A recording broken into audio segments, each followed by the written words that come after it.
Right then, redirection pass explained, okay? So controlling the knee or the shin, okay, preferably the knee so we can transition to the inside. I'm gonna take a little step this way, and as I do, I can see more of this far hip, which allows this hand to transition to that far hip as I walk my body round.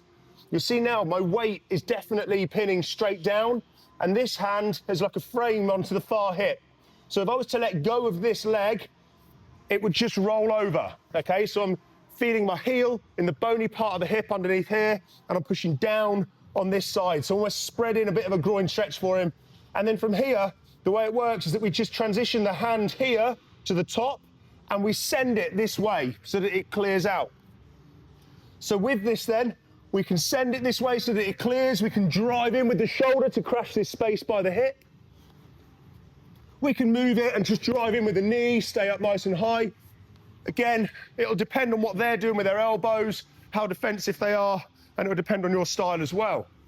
Other options from here then, we don't have to crash this space. If we don't feel like we want to commit to that, we can just transition the hand to here, underneath, and we just lift it, walk in, and sit in to the leg drag.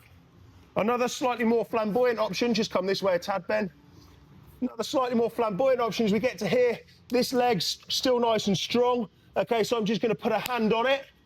I'm gonna put my head in almost where his gut is, and my shoulder's gonna sit on top of his ribs. And I just cartwheel over, bringing this far leg in underneath his legs, coming through again to wrap that leg into the leg drag position. We can then obviously see what sort of entries we've got from there. Just breaking down that redirection then. So again, last bit, hand on the inside, angle, so the hand goes to the far hip, we turn, and if you look now, I'm committed, absolutely committed. This hand redirects the leg, so the hips redirect from that pressure on the far side, rolling him over. Here, drive with the shoulder, bring the knee in, then start to work up, or whatever you need to do with this.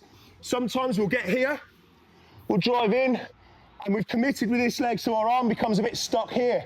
Not a problem, that's where we start to use our knee to come in on top, to free this, before we then look to control the head. Lots of detail on a simple pass, but they're all little important bits which need to be looked at. How about it?